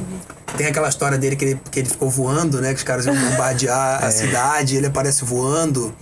Tem histórias lindíssimas, né? Há 10 anos atrás eu fiz um vídeo sobre ele. Porque eu sou um pouco assim, né? Eu acho que tudo que a gente aprende, a gente tem que devolver para os outros, né? Sim. O dom, no fundo, é um presente, né? Acho que é uma das traduções de dom, é presente. Sim. Você tem que devolver para os outros. Esse livro aí é um retorno, devolvendo para as pessoas aquilo que eu guardava comigo. Eu comento, né, que eu me considero uma pessoa realizada, assim, em relação a trabalho, família, amigos. Eu sou uma pessoa muito feliz. Mas as melhores coisas que eu vivi na minha vida foram as coisas que eu li, assim. Eu acho que as leituras, as grandes leituras, isso preenche muito o coração e nos preparam, né? Aumentam a nossa fé, enraizam a nossa fé. Pra gente enfrentar tudo, tem que enfrentar. Porque, no fundo, as boas leituras fizeram muitos santos, né? Santo Inácio de Loyola. Sim, a conversão dele, a leitura da vida dos santos. Santa Edith Stein, que também leu o livro da vida de... Olha isso, eu já ia perguntar sobre ela, não acredita? Santa Edith Stein é uma história incrível também. Porque eu tô procurando os nomes que são diferentes, que eu nunca nem ouvi falar. Edith Stein a história dela é incrível também, né? É uma história de muita cruz, né? Mas de muita fé. É Santa Benedita da Cruz, né? Edith Stein, Santa Benedita da Cruz. Edith Stein, ela nasceu numa família judia. Hoje em dia era na Alemanha, na época era na Alemanha, hoje em dia é na Polônia. Também fica órfã. Ela é de família de 11 irmãos. Ela é mais nova, fica órfã. Ela era de uma inteligência impressionante, né? Não sei se o padre conhece a história dela, mas é uma coisa impressionante. Ela era muito, muito inteligente. Na filosofia, nós tivemos... a gente passa pelos filósofos contemporâneos, passamos por ela, e os textos filosóficos dela é de uma profundidade. Tinha que ler 3, 4 vezes para entender e conseguir fazer uma síntese daquilo ali, porque é muito profundo, muito difícil. Ela é muito inteligente, assim. Eu vou contar a história dela, assim, resumidamente, mas eu li a biografia dela toda, é demais, né? Ela vai fazer graduação, né? Pular para a época da graduação, e ela era uma excelente aluna. Só tirava notas altíssimas, só 10 em tudo. E ela pede para que ela fosse direto. Ela pede lá na faculdade que ela fosse direto pro doutorado. Ela queria fazer doutorado. E os caras falam: não, putz, direto pro doutorado, pular, né, pro doutorado. Sim. E aí eles falam: tá bom, você faz essas 3 matérias aqui, e se você te for bem, depois você fala comigo, né? Acho que era o Russell, né? Edmund Russell. Faz uma entrevista comigo e aí a gente vê. Ela fez as 3 matérias, tirou 10 nas 3, foi falar com ele e falou: beleza, vai pro doutorado. Só que nesse período exatamente que ela ia pro doutorado, até onde eu sei no detalhe, assim, começa a Primeira Guerra Mundial. E ela tem que ser... Segunda Guerra, não? Primeira Guerra ainda. Ela passou pelas duas. Doutorado, Ela passou as duas. E aí na Primeira Guerra Mundial, ali, em 1915, foi de 14 a 17, né? Em 1915, ela tem que interromper o estudo e ela vai para Viena, na Áustria, trabalhar como enfermeira, né? Como voluntária na Cruz Vermelha. Inclusive é condecorada, ou seja, interessante, né? Vem a primeira cruz, né? Ela tá em tudo muito bem. Ela sempre teve essa busca pela verdade, né? Filosófica, desde pequena, essa inteligência, querendo encontrar a verdade. E ela é interrompida pela Primeira Guerra Mundial, quer dizer, putz, é um evento, assim, terrível. Ela vai, serve lá, volta, e aí ela volta pro doutorado, conclui o doutorado em 2 anos, ou seja, ela tinha feito a graduação, eram 4, ela fez em 2, pula pro doutorado, mata o doutorado em 2 anos. Então, assim, o que daria a ser, tipo assim, um mestrado, doutorado e graduação, né, sei lá, 10 anos, ela fez em 4. E quando ela vai pra banca final...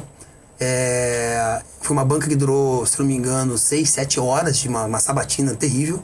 Ela era mulher, naquela época era muito difícil, uma mulher filósofa, uma das primeiras mulheres filósofas da Alemanha.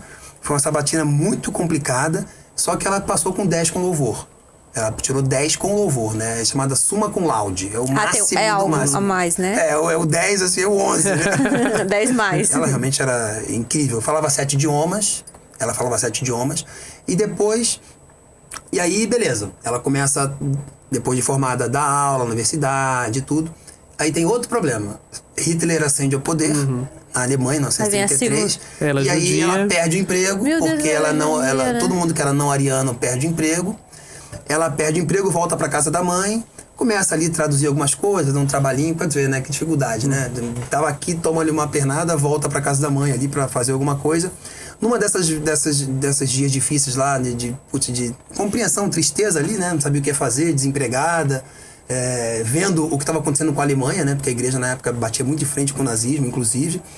E ela ainda judia. Ela vai para casa de amigos, um final de semana, os amigos saem, ela pega um livro qualquer, esse livro era a história da vida de Santa Teresa de Ávila, que é uma autobiografia de Santa Teresa de Ávila. Ela, muito inteligente, lê o livro todo, começa a ler o livro de tarde, vira a noite lendo o livro.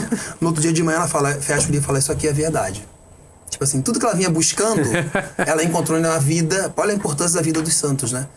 Porque nada melhor do que o exemplo, né? Sim, seja verdade. Na vida comum. Agora, o exemplo da vida dos santos muda tudo, né? Sim, então ela sim. leu a vida de Santa Teresa de Ávila, se converteu ali. Aí é interessante, né? Cada um tem um tempo, né?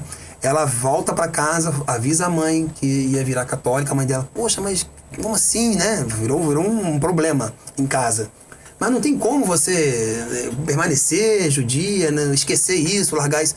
Não, uma vez que ela falou que não. Uma vez que você conheceu a verdade, isso aí não tem jeito. Isso acontece muito, né, padre? Tem muita gente que foge da igreja porque sabe que se aproximar, talvez encontre a verdade e vai ter que tomar uma decisão. Vai ter que mudar de vida. Vai ter que mudar de vida. Então a pessoa vive, tipo, fugindo, mas não tem muito jeito, né? Porque alguma hora vai ter que se encontrar com Deus, né? Sim. Enfim, aí voltando para Edith Stein. Ela avisa a mãe, entra no processo de... Ela vira... Isso é interessante. Ela vira para um padre e fala pro padre... Aí ela comprou o Catecismo Romano, né? O de São Pio V. Comprou o missal, para dar uma olhada, leu o missal e o Catecismo Romano. Leu tudo, ela matou rapidamente. Alguns dias, eu costumo brincar que ela virou catequista em 3, 4 dias, né? Que ela já leu tudo, já entendeu. E ela procura um padre e fala, padre, eu queria me batizar, queria virar católica, né? Queria entrar para a igreja. E o padre fala para ela, mas quem que tá te orientando, né? Ela falou, não, ninguém, mas se eu quiser, pode perguntar aí. Pode aguir. Faz uma prova aí, uma sabatina. E aí o padre chama para conversar com ela, começa a perguntar para ela e ficou espantado que ela sabia realmente tudo. De fato, ela virou uma catequista, uma formadora em poucos dias. E seguindo, depois ela vira católica, consegue até depois de um tempo voltar a dar aula. Ela foi convidada para um seminário de filosofia em Paris.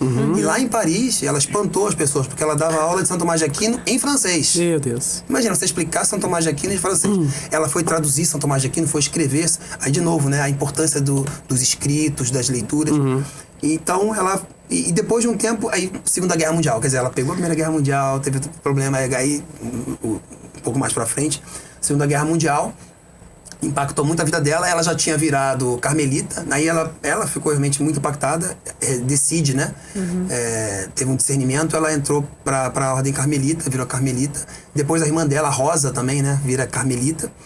Começa a perseguição aos judeus e também aos católicos, porque a Igreja Católica batia muito de frente com os judeus, então eles tinham um ódio da igreja terrível na Alemanha. Judeus não, os nazistas. Os nazistas, isso, perfeito. Às vezes a gente fala uma coisa, né? Pensa uma coisa e fala outra. Os nazistas odiavam a Igreja Católica também na época, lá na Alemanha. E ela uma vez foi chamada, tiraram ela sabia que ela era judia, tiraram ela do Carmelo, levaram a Gestapo.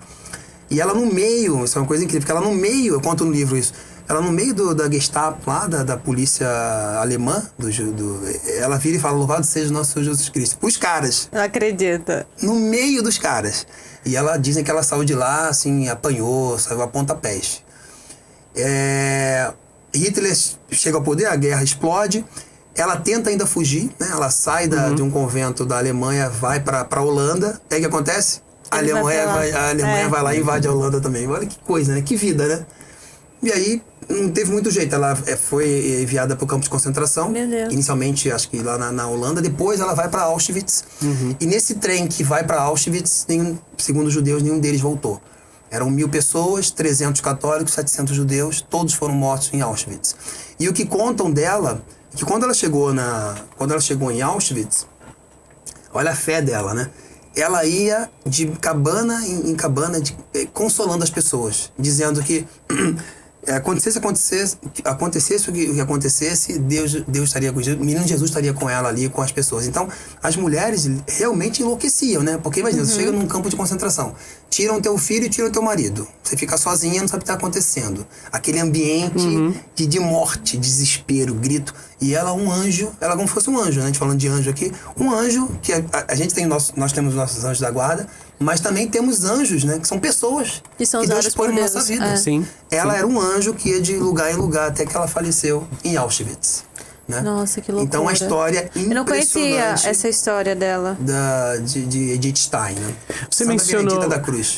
você falou um pouco sobre a questão dela procurar essa autoformação, as leituras, etc., como fonte de conhecimento da fé, como catequese, né? Você é catequista também. Sou catequista. É quantos anos? 10 anos. 10 anos. Ainda é catequista. Sou catequista, tem uma turma agora de 60 alunos de Crisma. E é uma turma grande, que bonito. Em Santa Generosa também temos muitas turmas de catequese, bons catequistas e tudo.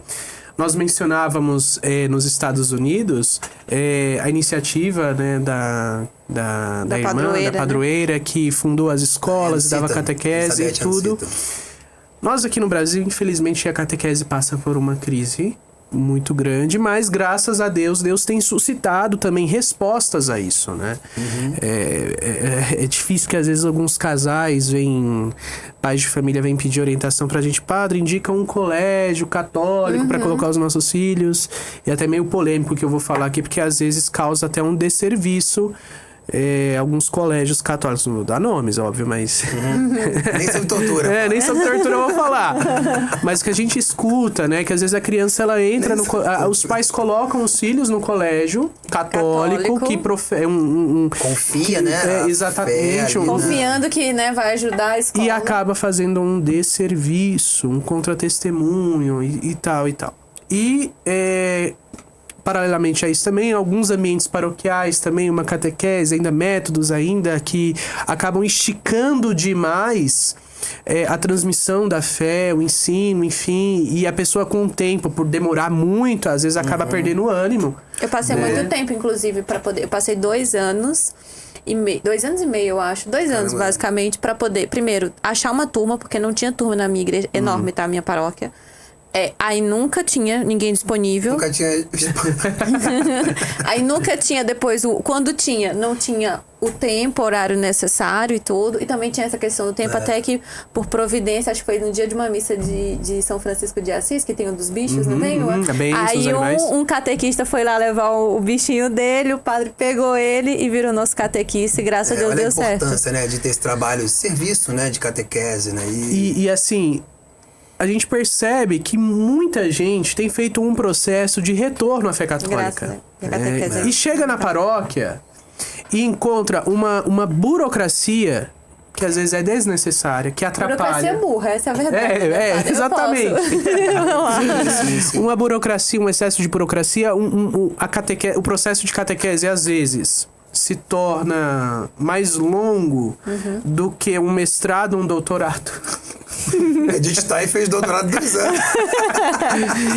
E aquilo que é essencial, o que é importante da fé, às vezes não é passado. A pessoa vai criando, em vez dela criar no coração dela, aumentar o desejo da busca por Deus, de conhecer a fé, ela vai se desestimulando. Instigar, verdade. Ela vai perdendo o interesse, o ânimo, porque a coisa vai ficando enfadonha.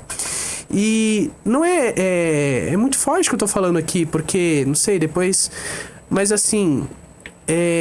não basta apenas contar com a boa vontade do catequista, né? Nós, nas nossas paróquias, temos muitas senhoras que estão há anos ali dando a catequese, ensinando a escolinha da fé, mas não basta apenas a boa vontade, a disposição de tempo. É necessário ter o elemento, a experiência com Deus, com Cristo, para você poder dar aquilo que você experimentou e também se formar. Ter boas referências de leitura, de conteúdo. Tem que estudar muito, né? Estudar bastante. Não é só chegar lá e, vou dar a aulinha aqui. Preguiçoso, né? Exato, exatamente. Então, você como catequista, o que você enxerga hoje assim como um grande desafio no ambiente eclesial em relação à catequese? Olha, você já tocou em pontos aí importantes, né? Eu acho que é muito importante o catequista ser muito bem formado. O que eu tava comentando contigo antes, né? Eu vejo assim, como é que funciona assim na minha experiência nesses 10 anos? Adulto, ele é mais aberto até pra fazer perguntas, ele se sente mais à vontade. O jovem, pelo menos na minha experiência, eles falam nada, ficam com vergonha de perguntar e tal. Já a criança, ela pergunta tudo. Sim. E as melhores perguntas vêm das crianças, muitas vezes. Porque não existe pergunta burra, né? Até a pergunta ajuda até você ver se você está dando aula... Se você entendeu. Se a pessoa está entendendo, né? E aí você pode até usar a pergunta para poder dar exemplos melhores. Mas eu concordo muito com o que você falou. Eu não quero ter, assim, eu sempre falo, eu não quero ter na minha conta de que Jesus Cristo mandou uma pessoa para mim, para eu preparar, e eu falei, não dava. Eu tenho algumas histórias muito boas. Aconteceu 2 vezes. Há mais ou menos uns 4 anos atrás, eu dava aula quinta-feira, terça e quinta, de noite, e aí tinha uma aluna que só podia sábado. Uma aluna só. Eu falei, putz, aí ela veio... Podia, né, despachar ela. Aí eu falei, putz, não, cara, eu vou dar aula. Abri a turma só pra ela, uma aluna. E é sempre incrível isso, né, na vida. Você dá um passo, Deus dá um monte na tua direção, né?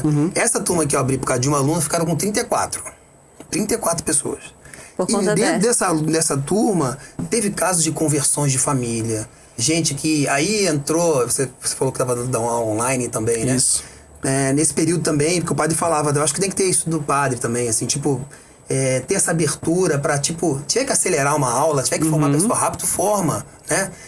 Beleza, mas a pessoa precisa, a pessoa às vezes é piloto de avião, ou então é comissário de bordo. Não dá pro cara estar toda semana lá. Verdade. Tem que ter algum jeito, o cara às vezes está nos Estados Unidos. Então eu cheguei a dar aula online nesse mesmo período.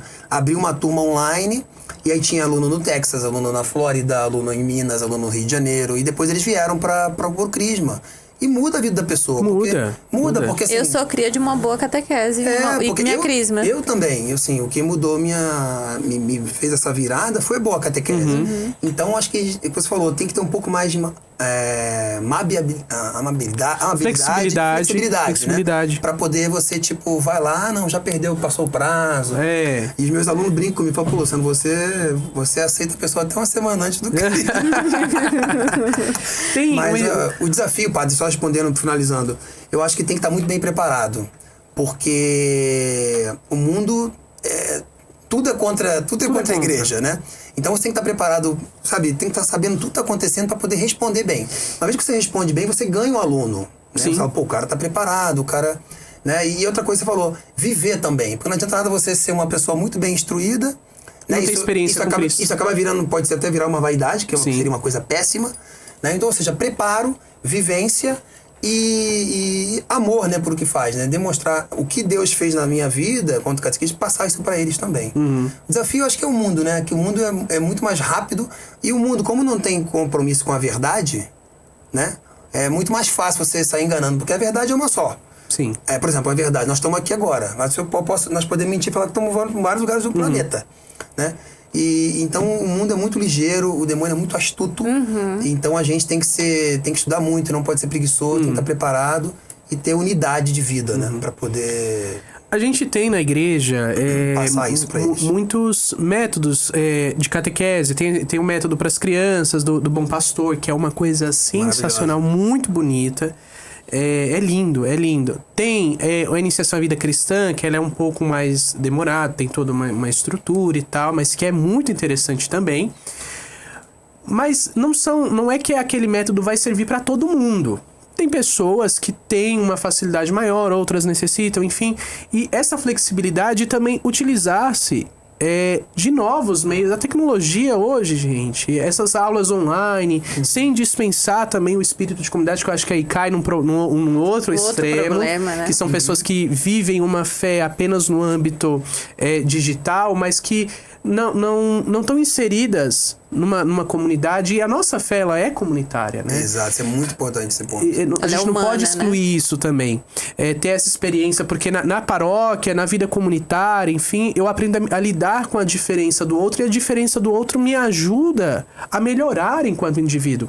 Então, enfim, a gente ter essa flexibilidade para atingir a todos.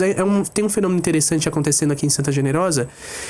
Os coroinhas vêm, os acólitos estão aí com uns 20, 19 anos, estão começando a ter as namoradas e tal, e eles estão evangelizando as namoradinhas. É interessante. E aí tá na faculdade, tem curso de manhã, tem não sei o que, mas a menina quer fazer a catequese. E aí? Não, vamos encontrar um horário, vamos encontrar um tempo, a gente vai atender. Porque a gente, como você falou, nós não podemos perder essa chama que se acendeu, esse desejo. Então, vamos... olha, Santa Generosa também tem uma outra coisa particular, que é o seguinte... Nós estamos localizados aqui numa região que tem muitas clínicas, muitos hospitais, etc. E tem gente que vem fazer estágio, vem fazer cursos aqui, né? Exatamente, e vai ficar pouco tempo aqui, né? Então a gente quer atender também essas pessoas, então a gente adapta para elas, para poder oferecer a fé. E a gente não pode perder isso, né? Ficar presos a uma burocracia, a sistemas engessados que não correspondem mais à realidade de hoje, que não dialogam mais com as pessoas hoje. Você tem mas, assim, para poder fazer esse livro, até os artigos, você foi estudando todas as histórias dos santos, todas as né? biografias, né? Livros, vídeos, tudo. Você tem, assim, você consegue separar na sua mente, assim, para cada coisa da sua vida, para cada âmbito da sua vida, um santo que te inspira? Então, por exemplo, no trabalho, né? Você trabalha nessa parte financeira, tem um santo que te inspira, na catequese, na sua família, no âmbito familiar, como pai. Você tem um santo, assim, para cada área dessa? Um santo que eu acho, que eu inclusive sou da obra, da Opus Dei, né? O São José Maria Escrivá. A gente estava até comentando, né, que você lê um livro desse, com tanto... O pai estava comentando aqui uns milagres extraordinários, às vezes a pessoa ri da gente, né? Eu vi que esse que eu falei dos pássaros lá, acho que viralizou. Aí teve um lá que falou assim, pô... sempre tem os haters, né? Sempre tem. Como é que você chama, padre? Das costas lá. Eu uso uma expressão lá no Nordeste, é muito famosa essa expressão. O infeliz das costas oco que vem pra... Aí o cara falou assim, pô, o Santo José Anchieta fez tanta coisa maravilhosa, ele fica tá reduzindo ele como uma espécie de Doutor Dolittle, né? Que fala. Mas, meu filho, isso é um corte de 1 minuto, vai ver o vídeo inteiro de 3 horas. E te chamou a atenção dele, tanto lá que ele tava comentando, mas né? aí teve lá muitos milhares de likes, teve um desse, né? Mas a gente pode ser até tentado a achar que, putz, é impossível eu chegar nesse nível, mas não precisa. Porque para Deus, São José Maria Escrivá fala isso, né? Para Deus nada é grande ou pequeno, tudo adquire o valor do amor com que é feito, né? Então uma dona de casa, numa vida simples, né? Cuidando dos filhos... Um médico, enfim, qualquer profissão, professor, policial, se você faz com amor, é o que conta pra Deus. Independente se dá dinheiro, se não dá dinheiro, né? E São José Maria Escrivá, ele é o santo do cotidiano, né? Chamado São João Paulo II, fala que é o santo cotidiano. E por quê? Porque o que ele pede? Que a gente faça tudo de maneira muito bem feita, né? Fazer o ordinário de maneira extraordinária, né? Tentar fazer o simples de maneira bem feita. Tem uma história dele que me contaram, que até que ele foi comprar uma caneta E ele demorou muito a comprar caneta porque ele queria comprar a caneta melhor possível para que a letra dele ficasse bonita. Por quê? Porque quando o cara tá escrevendo, tá pensando em Deus. Olha só. Sabe, acontece isso na Idade Média.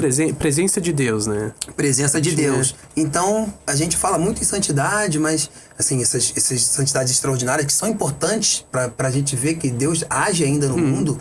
E esse livro tem santos do mundo inteiro, né? Acho que só a América do Norte que não... Desculpa, a América Central que não tem.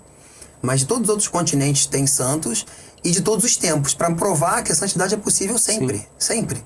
E São José Maria Escrivá, que é um santo que morreu em 68, né? Tão próximo a nós. Qual é o carisma da Opus Dei, principalmente?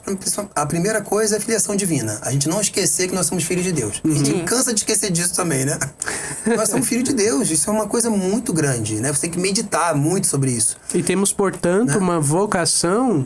a coisas altas, as coisas grandes. Exato, são chamados à santidade, é possível. E depois a questão da santidade na vida comum. Seja no trabalho, seja na vida de família. Porque, para pra pensar, né? Imagina se todo pai, toda mãe, todo profissional fizesse o dever de casa, né? Fosse um bom pai, boa mãe. Pô, o mundo seria diferente, que é o que nós estamos tentando agora recuperar com catequese, com a igreja, né? Porque a igreja, ela se espalhou pelo mundo rapidamente por duas coisas. Primeiro, por muitos milagres, verdadeiramente. Sim. O Espírito Santo ajudou demais ali no início da igreja para que aquilo fosse algo que trouxesse mais pessoas. Mas também na vida comum, né?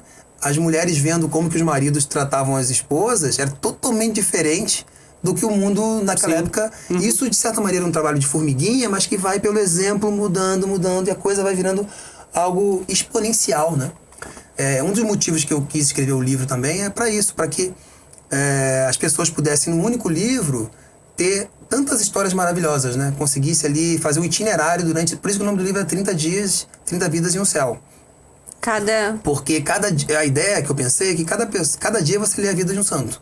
Uma biografia por dia. Né? Então, durante o itinerário de 30 dias, de um mês, fala, caramba, você passa por histórias assim e certamente você vai sair uma pessoa melhor, né?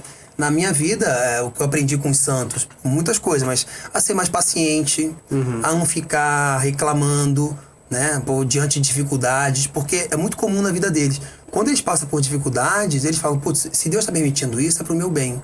É para que eu me fortaleça, para quando algo pior vier a acontecer, eu esteja mais forte. Né? Então eles não ficam reclamando. Eu não consigo imaginar um santo fazendo fofoca, reclamando da vida. E uma coisa interessante deles Eu até mudei a palavra, eu falo comentário. Comento. Uma coisa interessante deles também, né, padre? Você deve conhecer, que eles são muito bem-humorados, né? Sim. Por quê? Porque quando você se esvazia de você, né, e põe fé em Deus, e eu começo a olhar os outros, sai de si para servir os outros, você vê, caramba, minha vida é muito boa, tem gente passando uma situação muito pior, né? E isso aqui é fogo, né? Porque a minha régua é assim, né? Tem gente, é opinião minha, né? Tem gente passando coisa muito pior do que a gente possa estar passando e de maneira melhor. De maneira mais tranquila, com mais fé e com mais paz no coração, que no fundo é um tapa na cara, assim, pra gente, né? Então eles são um exemplo realmente de fé em Deus, né? Porque eles se abandonam com essa fé, se abandonam em Deus, se esvaziam, não ficam olhando para si. Tu vê o caso da Elizabeth Ann Seton, que ela, diante de tanta dificuldade, a própria Edith Stein, sempre seguindo em frente, sempre servindo, né? Sempre olhando para o outro. Isso aí é o que liberta, né? E são símbolos que Deus está presente, que eles nos abandonam, né? Porque se você reparar, assim, a própria Bíblia já faz muito tempo, né? Então, às vezes, as pessoas podem olhar para aquilo de maneira muito distante. E os santos são justamente a prova de que Deus continua agindo na nossa vida, no nosso tempo, né? E as virtudes, elas são atemporais, né?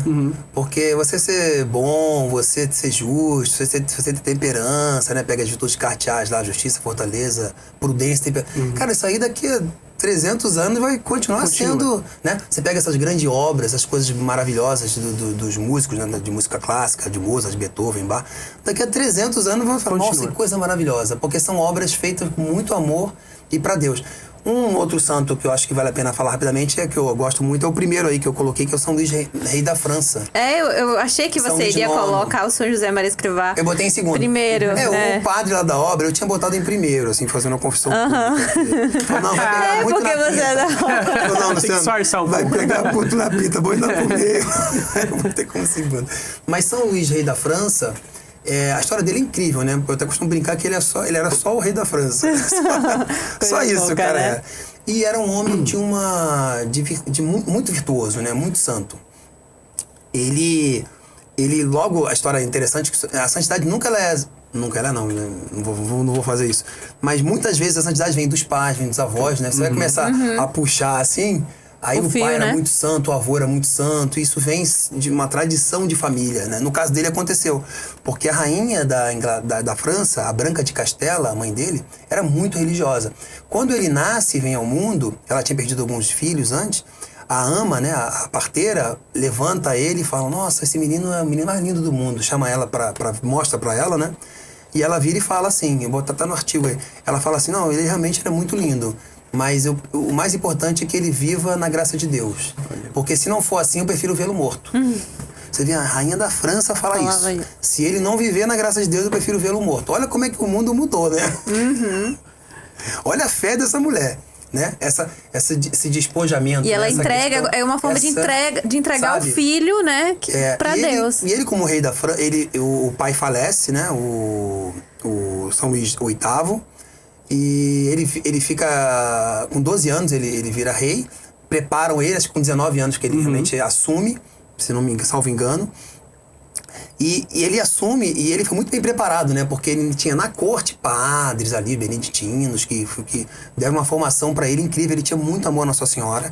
Inclusive, quando ele morre, ele deixa esse ofício, ele rezava o ofício Nossa Senhora com os filhos, e deixa pros filhos, fala, cara, o mais importante é que vocês tenham amor a Nossa Senhora, a igreja. Sempre que ele via um padre, né? Estamos aqui diante de um padre, ele se ajoelhava, beijava a mão, tinha uma reverência incrível. O rei. É o rei da França. E ele era tão simples que ele não escrevia que ele era o rei da França, ele botava Luís de Poisson, que era o lugar onde ele nasceu, né? Poisson. Sim. Mas ele era muito simples. Ele usou a fortuna pessoal dele, a Sacré-Cœur, lá em Paris. Eu ainda não fui em Paris. Fui na França, mas não fui em Paris. Dizem que a Sacré-Cœur é lindíssima, né? As catedrais têm essa ideia, né? De ser algo para que o povo possa contemplar a maravilha da vida de Deus, né? Olhando, a Bíblia ali em pedras. E de graça, né? O pessoal olhando aquilo ali. A Sacré-Cœur, ele botou fortuna para guardar relíquias de Cristo, né? Então toda aquela maravilha para guardar algumas relíquias de Cristo. Ele fez o que os portugueses fizeram no mundo, no Império, as Santa Casa de Misericórdia. Não sei se tem alguma perto aqui. Tem a Santa Cecília. Ele fez as Maisons de Dieu, né? As Casas de Deus na França. E essas Casas de Deus eram hospitais que ele botou do bolso dele, e não eram hospitais simples, eram hospitais que eram assim, como uma espécie de Sírio-Libanês e Einstein, o melhor possível, sabe? Não fez uma coisa qualquer para os pobres. E o mais incrível é que ele ia lá visitar os pobres, e uma vez, existe uma história peculiar, assim, um frei chamado Frei Léger, era um frei que estava com lepra, tá? Estava já afetando até o cérebro dele, a parte mental dele, e ele falou, não, eu não quero mais comer, só vou comer se o rei vier aqui e me dar comida na boca. Ele falou, o Frei Léger. Isso chegou até o palácio, e o rei foi até lá. O rei foi até lá e dava comida na boca dele. E depois que dava comida na boca do Frei, pedia a bênção. Se ajoelhava para dar sua bênção, porque ele era padre também, né? Então, assim, olha o nível de santidade. E aí depois ele foi cruzado, né? Ou seja, ele se arriscou cuidando de leproso, se arriscou em cruzada. Era um homem muito... Na época, o rei, ele era, obviamente, rei, né? Então, ele tinha um poder também de juiz. Então, muitas vezes ele chegava entre as pessoas do povo, as pessoas cercavam ele, assim. E ele, com a maior calma, falava, não, gente, calma, eu vou atender todos vocês. Sabe aquela coisa? Hoje em dia, muitas vezes, artistas não são assim, né? Os artistas não querem saber muito do público, maltratam as pessoas, né? Às vezes até... Se acham muito. E ele era o rei da França, tinha a maior paciência para atender todas as pessoas com calma. Tem várias histórias deles fantásticas, né? Então, ensina assim, muito sobre a vaidade também, né? Porque muito. Eu sou um pouco desse meio, eu trabalho entre modelos, passarelas, e nesse meio agora também digital há bastante tempo. Meu Deus, eu acho que quase 10 anos. E as pessoas muitas vezes me paravam e falavam assim, nossa, Mona, mas você é tão tranquila, é tão gente simples, como a gente. Né? E assim, bonito. Eu entendo que é um elogio e tudo, mas me incomoda. Porque eu falei, tá, e as pessoas imaginavam o quê? Que eu tinha que estar levitando, assim. Porque é justamente isso, eu sempre tive essa ciência. Deus, claro, me possibilitou, assim, coisas muito bonitas e tudo, mas isso não me faz diferente ou melhor que ninguém. Eu costumo brincar que se você se acha alguma coisa na vida, leia o artigo do Santos. É verdade. Porque ele foi um rei. Você já começa assim, inicia o livro com. Como a gente, se você vai ler com um coração de humildade, aprende muito, né? Fala, meu Deus, o cara era o rei da França, ia cuidar de leproso, tinha paciência com as pessoas. Sim. Defendia a igreja, tinha um amor pela igreja, pelos padres, uma reverência incrível pelos sacerdotes, rezava, amor por Nossa Senhora. Quem sou eu na fila do pão pra ficar me achando melhor? Eu já vi gente reclamando em sala VIP, já vi gente reclamando em lugares maravilhosos. Aeroporto tem muito. Você sabe quem eu sou, não quero ficar na fila. Eu já vi muito. Não pode esperar 5 minutos, né? É verdade. Falta de virtude. Gente, o nosso podcast tá muito bom. A gente teria... Porque quando a gente fala da vida dos santos, nós temos muita, muita coisa pra falar. Nós queríamos agradecer você que ficou até aqui e pedir a sua ajuda também. Olha só. Curte, compartilha, ativa a notificação, sininho. Manda algum trecho, manda esse podcast para alguém que você sabe que está necessitando ouvir, né, a partir da vida dos santos, exemplos que possam de fato mudar a vida dela, né? E Luciano, muito obrigado. E aí, para finalizar, uma pergunta aqui pro Luciano. O seguinte, Luciano, você é um cara... 50 anos, uma pessoa que passou por diversas coisas na vida, tem muito atarefado, empresário, catequista, agora escreveu livro e tal, chefe de família. Quanta coisa você não tem, acho que tempo pra você, né? Que conselho você daria para aquela pessoa que tá aí ouvindo a gente que fala, meu Deus do céu, eu queria sim ajudar, queria sim servir, queria viver isso que os santos viveram, mas eu olho pra minha vida, não tenho tempo, tenho trabalho, tenho família, não sei o quê. Que conselho você dá? Você que é um cara cheio de tarefas, né? Tem um ditado que diz, olha, dê algo pra alguém que é atarefado, que ele vai resolver. Se você der pra alguém desocupado, não vai sair. Verdade. O conselho que eu dou é dar o primeiro passo, né? Porque às vezes Deus, todos nós temos dons que Deus nos dá aqui, né? São Bernardo até fala, né? Aqui nesse mundo é distribuição dos dons e no céu é distinção das glórias, né? Isso tudo é convertido em glória. Então todo mundo nós todos temos vários dons. Então, de certa maneira, um dom é um indício daquilo que Deus quer que você faça na vida. Então, diante disso, diante de sinais que Deus vai dando, dê o primeiro passo, né? E sim, se esforce, né? Porque nem sempre é tão simples. Mas quando você faz com amor, tudo é possível, né? Dê o primeiro passo, faça com amor e o tempo aparece. Acho que dá pra fazer muita coisa. 24 horas é muito tempo no Deus dia. Dá o tempo. Olha, eu não posso mais dar desculpa depois desse podcast, então, viu? acho que é isso, padre. Ver o que você é bom e tentar se colocar em serviço, né? Dá um primeiro passo, porque Santo Agostinho que falou isso, se não me engano. Você dá um primeiro passo na direção de Deus, ele dá 5... na sua direção. Ele é muito mais generoso com a gente. E ele vai capacitando, né? Porque eu jamais imaginei que eu ia ser catequista, que eu ia escrever um livro. Tô escrevendo outro livro, ainda é questão de tempo, né? Tô escrevendo outro livro. A sequência ou um outro parecido livro? Com esse, parecido, mas uma pegada diferente. Então, eu acho que, como a gente vai voltando ao início do podcast, quando nós damos um sim pra Deus, a gente não sabe onde isso vai parar. Sim. Então eu acho que o primeiro é dar um sim pra Deus. Não ter medo de se aproximar de Deus, né? Sim. Não tem gente que corre de Deus, mas não adianta, porque uma hora vai ter que... Esse livro, olha, pra você adquirir, tá na Cultor, no site da Cultor de Livros. É só botar no Google lá o nome dele, que já sai direto na Cultor. Uma outra indicação de livro também falando sobre santos, e um que eu li, que mexeu muito comigo e que me deu um start, assim, pra me abrir pra Deus e pra fé católica, é Os Santos que Abalaram o Mundo. Tem lá, é tipo o teu livro aqui, mas um pouco mais antigo. E lá conta a história de diversos santos também, assim, fatos da vida deles e que inspiraram muitas pessoas a abraçar a fé, sem medo. E também a desejarem a santidade, a servir a Deus, etc.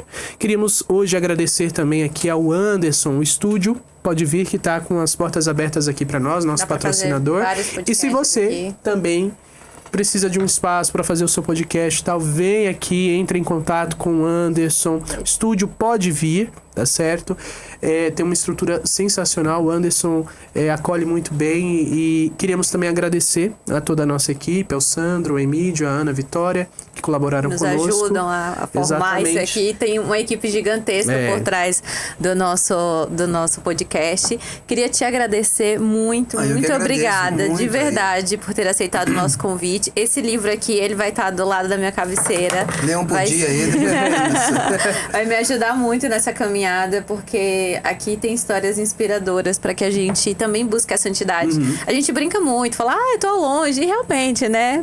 A gente tem que ter essa humildade para saber que a gente tá bem longe, mas a gente não pode nunca desejar, nunca parar de desejar de ser santo, né? Deus nos fez para isso e a gente não pode olhar da maneira assim, eu sou tudo, mas não sou santa, né? Não, a gente tem que trocar essas frases que a gente às vezes foi inserida na nossa vida. E esse livrinho aqui, esse livro maravilhoso, tenho certeza que vai estar do lado da minha cabeceira. Vou ler, vai me inspirar muito. E com certeza vou utilizar também nas homilias aí quando tiver. Que é uma mão na roda. Eu agora com essa vida de escritor, acho que a coisa mais bacana para um escritor é que a pessoa leia o livro dele, né? Sim. Então, assim, honrar é ler o livro, né? E certamente, mesmo você padre, com tanta instrução, vai ter muita coisa para aprender e para poder citar em homilia, né? Com certeza. Enfim. E a gente vai ficando por aqui. Mas fiquem ligados que a gente ainda vai ter muitos outros episódios maravilhosos. A gente tem só melhorado, né? A cada episódio. Se você chegou até aqui, escreve aí nos comentários, dê o sim para Deus. Pra gente saber que você assistiu tudo, acompanhou tudo, não pulou, não acelerou. E também fala pra gente, antes da gente encerrar, suas redes sociais, onde é que a gente te encontra. Boa. Eu principalmente agora tô no Instagram, né? Por favor, você tem que estar... Bandeira. Eu queria começar um canal de formação no YouTube, mas não tô tendo muito tempo. Isso não é desculpa, você não tá dando desculpa, a gente sabe. Eu tava comentando, esse livro já tá traduzido pro inglês, eu tô vendo pra lançar nos Estados Unidos e nas Filipinas. Legal. Tô vendo para lançar na Polônia também. Enfim, tem todo o itinerário de lançamento desse livro em outros lugares do mundo. Porque é um livro, um produto universal, assim, mundial, né? É verdade, Sim. universal. Graças a Deus, católicos estão no mundo inteiro, né? E esse livro aí é atemporal, universal. Tem da Alemanha, tem de quantas regiões você consegue... Tem vários, eu não contei os países, mas só não tem na América Central. Tá. E além de ter 30 santos, eu contei, são 84 santos que estão aí, porque um santo fala do outro, citando o outro, né? Então são 84 santos que tem aí dentro desse livro. São citados aqui. Legal. Me sigam na rede social. Posso mandar um recado? Claro, por favor. Eu queria mandar um recado pra Vitória, que é a menina que soube que eu ia no outro podcast, me deu esse terço lindo aqui. Mandou de presente. Olha só. Você ganha muito presente também, né? Depois. É verdade, que bacana. Eu tenho visto isso quando eu fui ao Rio semana retrasada. Aí tive lá com o Ítalo Marcílio, ele me deu o livro dele, eu dei o livro pra ele. Legal. Tive com a Sâmia lá e o Bertaldo no Anima, né? No Anima Podcast. Aí eles me deram o livro deles, eu tô ganhando um monte de presente livro, né? Que máximo. Então tem esse lado bacana. Mas o mais interessante, assim, que me dá alegria é ver que realmente as pessoas estão lendo e estão gostando. E isso vai mudar a vida da pessoa, que é o mais importante. O resto é besteira. O importante é que impacte a vida das pessoas e mude o mundo, né? Porque são nas pequenas coisas que a gente vai mudando, né? Muda uma pessoa, converte, aí ela converte a família. Nada melhor do que o exemplo dos santos. A gente não sabe onde o nosso sim, né, vai nos levar. O exemplo dos santos acho que é o melhor possível, né? Para poder converter. Muito obrigado. Então, gente, muito obrigado. Que desça sobre você, sobre a sua casa, sua família, a bênção de Deus rico em misericórdia, Pai, Filho e Espírito Santo. Amém. Até o próximo episódio do Átrio Podcast. Show.